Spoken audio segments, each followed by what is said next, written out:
Today we are going to discuss Aristotle's life, his biography. Uh, Aristotle burns in 384 BCE in Macedonian region of the northeastern Greece. Greece के northern eastern area में पैदा होता है 384 BC में in the small city of Stagira. Stagira के एक छोटे से रीजन जिसका नाम सिटी स्टेट जो होती है, एक स्मॉल सिटी होती है Stagira. Aristotle was sent to Athens, फिर एरिस्टोटल को एथेन भेजा जाता है, वो जो दूसरी एक सिटी स्टेट थी, at the about the age of 17 साल की उम्र में to study in Plato's academy, जो प्लेटो उसका उस्ताद है उसकी एकेडमी में पढ़ने के लिए, until the Plato's death in 347, वो वहाँ पे रहता है प्लेटो की डेथ तक। और after the death of Plato he leave the academy, at which time he left for Assos, और एक दूसरे इलाके के लिए वो निकल जाता है फिर एकेडमी को छोड़ के, एथेन को छोड़कर, जिसको एसोस कहते हैं, जो इन एशियन मिरर में है, एक इलाका है जो इस वक्त प्रेजेंट डे तुर्की है, तुर्किया का एक हिस्सा होता है, on the north western coast of present day Turkey. तुर्की के नॉर्थ वेस्टर्न जो साहिली इलाका है उस इलाके में उस वक्त वो जाता है। इन एसोस में वो ही एक्सपेंडेड हिज रिसर्च, वो रिसर्च करता है मुख्तलिफ साइंसेज में जो उस वक्त की थी, marine biology. After 3 years of stay Aristotle move to the nearby coastal island of Lesbos, और 3 साल वहाँ एसोस में रहकर फिर वो एक कोस्टल एरिया, एक सरहदी, एक साहिली आइलैंड पे जाता है, वो लेस्बोस जिसका नाम होता है। वाइल इन लेस्बोस, जब वो लेस्बोस में स्टे करता है, एरिस्टोटल मैरिड पाइथियस, पाइथियस के साथ उसकी शादी हो जाती है। द नाइस ऑफ हेरमियस, जो भतीजी होती है हेरमीज की, जो उस वक्त का वहाँ का समझो एक बादशाह होता है। इन 343 में upon the request of Philip's, जो अलेक्जेंडर द ग्रेट का बाप होता है, उसकी रिक्वेस्ट पे वो जाता है मैसिडोनिया। एरिस्टोटल लेफ्ट लेस्बोस को छोड़ जाता है, पर पीला एक इलाका है, छोटा सा इलाका, इसमें मैसिडोनियन में जो कैपिटल होती है उस वक्त की मैसिडोनियन किंगडम की, द मैसिडोनियन कैपिटल लेपा उसका नाम था। In order to tutor the king's 13-year-old son, 13 साल की उम्र के शहजादे को पढ़ाने जाता है, जिसका नाम अलेक्जेंडर बाद में पड़ जाता है, अलेक्जेंडर द ग्रेट, जिसने वर्ल्ड कॉन्क्विस्ट किया। The boy who was eventually to become the Alexander the Great, जो आगे जाके अलेक्जेंडर द ग्रेट बनता है, Sultan Sikandar. On his return to Athens, उसके बाद वो एथेन वापस लौटता है वहाँ, क्योंकि अलेक्जेंडर उसको ज़्यादा टाइम वहाँ वो नहीं समझता है कि अब मुझे ज़रूरत है तरबियत की। Aristotle setup his on school, जो एरिस्टोटल फिर वापस आके अपना एक स्कूल सेटअप करता है इन पब्लिक एक्सरसाइज एरिया, एक पब्लिक एक्सरसाइज के एरिया, जो लोगों की सियाहत के लिए या लोगों की सेहत वगैरह के लिए एक एरिया डेडिकेटेड किया होता है to god Apollo Lykeios. Whence its name the Lyceum, जिसका नाम होता है लेसियम, बाद में रखा जाता है उसका नाम एरिस्टोटल की एकेडमी का। Those affiliated with Aristotle school come later came to be called peripatetics. Peripatetics उनको कहते हैं जो इस स्कूल के साथ, जो एरिस्टोटलियन स्कूल के साथ एसोसिएट होते हैं, जो यहाँ से निकलते हैं, उनको पेरिपेटिक्स कहते हैं। Probably because of existence of ambulatory peripatos, इसमें ज़्यादा माना जाता है कि एम्बुलेटरी जो एक बनाई हुई थी ऑन द स्कूल्स प्रॉपर्टी जो स्कूल की प्रॉपर्टी के पर जो उसके नज़दीक होती है, एडजेसेंट टू एक्सरसाइज ग्राउंड, जो एक्सरसाइज ग्राउंड होता है उधर नज़दीक में ही एक एम्बुलेटरी बनाई हुई होती है, उसके नाम पे ये नाम पड़ता है पेरिपेटोस। ड्यूरिंग दिस पीरियड, इस पीरियड में एरिस्टोटल्स वाइफ पाइथियस डाइड, वो मर जाती हैं, and he develop a new relationship with Herpyllis, उसका फिर रिलेशन बनता है आगे हेरपिलस के साथ। Perhaps like him a native of Stagira, लगता है कि ये नेटिव ही थी उसकी तरह ही स्टेगिरा की, जो दूसरी वाइफ इसकी होती है। They had a children together, उनका बच्चे होते हैं, हेरपिलस का और एरिस्टोटल का, जिसका नाम पड़ता है निकोमाकस, जिसके नाम पे बाद में वो निकोमाकस इथिक्स भी लिखता है, मतलब नाम उसका रखा जाता है, और कुछ के मुताबिक इसका फादर का नाम भी है, नेम्ड फॉर एरिस्टोटल्स फादर, और ये जो है एरिस्टोटल के फादर का नाम भी होता है। And after whom his Nicomachean ethics is presumably named, इसके बारे में जिसका इसका मशहूर काम जो है निकोमार्कियन इथिक्स, ये इसी के नाम पे रखा जाता है।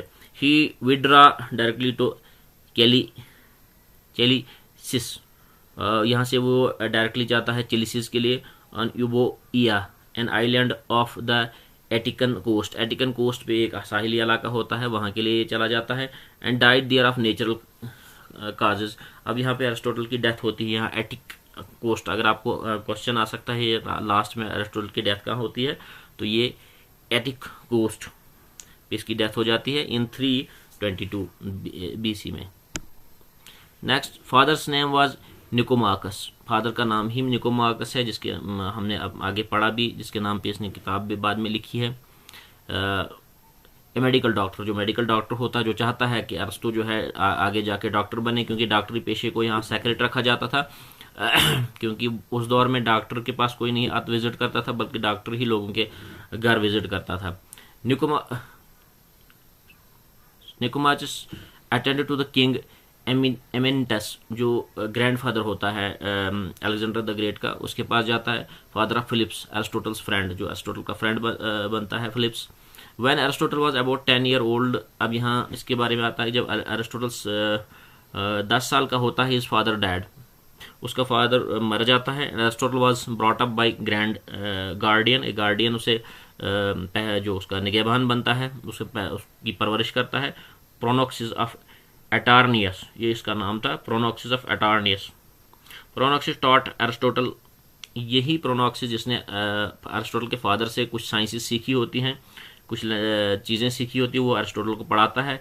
रियोटिक्स भी और पोएट्री भी, which he had learned from his father, जो उसके एरिस्टोटल के फादर से उसने सीखी होती है। When Aristotle arrived in Athens, जब एथेन में एरिस्टोटल पहुंच जाता है, the academy was being run by Eudoxus of Cnidus in Plato's absence, Plato की एब्सेंस में, ये हम थोड़ा इसको रिवाइज पीछे से कर रहे हैं कि प्लेटो की एब्सेंस में प्लेटो कहीं चला गया होता तो इसको कौन चलाता है, यूडोक्सिस इसे चलाता है। This renowned ancient Greek philosopher means Aristotle, वो greatly influence the world of the philosophy को भी इन्फ्लुएंस करता है, साइंस को भी करता है, लॉजिक को, क्योंकि तकरीबन आपको मिलेगा उस वक्त की जितनी भी ब्रांचेज हैं, ज़्यादा पर जो इस वक्त की बड़ी ब्रांचेज हैं, फिजिक्स हो, बायोलॉजी हो, जोलॉजी हो, उसमें एरिस्टोटल का बहुत ही कम कंट्रीब्यूशन आपको मिलेगा। अब हम एरिस्टोटल की राइटिंग्स पे थोड़ा सा बात करते हैं। His numerous written work had profoundly impacted the philosophy को भी उसकी जो रिटन वर्क है इन्फ्लुएंस करती है, साइंस को भी, और मैथमेटिक्स को, और मोर, और दूसरी साइंसेज जो होती हैं।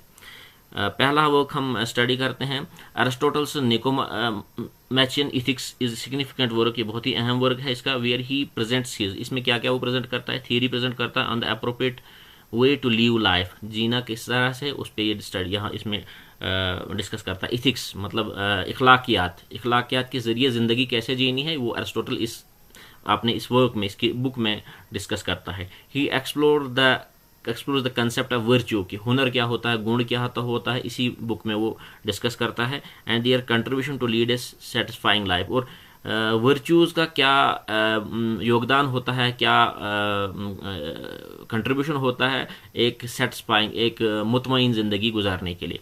And the prominent example is Aristotle's politics, ये बहुत अहम है as per as political science student is concern, as per as politics is concern. In this ground breaking work the author explain is political, इसमें वो political views, government कैसी होनी चाहिए, constitutions को डिस्कस वो करता है, क्लासिफिकेशन ऑफ गवर्नमेंट इसी में वो डिस्कस करता है, इंक्लूडिंग स्टेट रूल, स्टेट का रूल क्या होगा, व्हाट सिटीजन शुड बी, कौन सिटीजन होगा, कौन नॉन सिटीजन होगा, and different types of government system. Then आती है इसकी अहम वर्क और आता है, मैंने यहाँ इसकी नहीं लिखा है कि कब ये लिखा गया, ये नेक्स्ट हम स्टडी करेंगे। पोएटिक्स आती है, शायरी के मैदान में भी इसने किताब लिखी है। This piece is considered to be the first work, ये फर्स्ट वर्क माना जाता है लिटरेरी क्रिटिसिज्म, जो लिटरेरी क्रिटिसिज्म पर है, पहली बुक ये मानी जाती है। Interpreting and analysing the genre and structure of Greek literature, Greek literature किस तरह से होता है, वो कैसे पैदा हुआ है, इस पे वो इस बुक में डिस्कस करता है। It has influence the study of literature, films and other art forms, आगे आने वाले इस दौर में भी उसका इन्फ्लुएंस होता है फिल्म्स वगैरह पर इस बुक का। देन कम्स द मेटाफिजिक्स, ये भी अहम बुक है।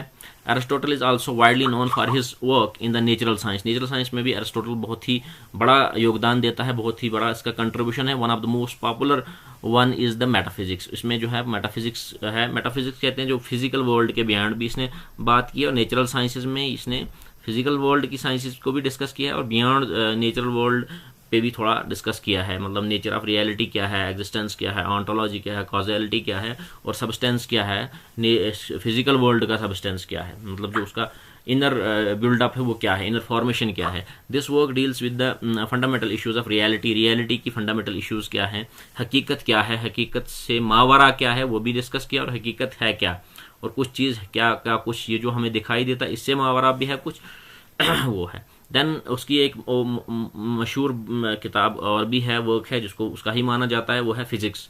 Another one of the famous work is named as physics.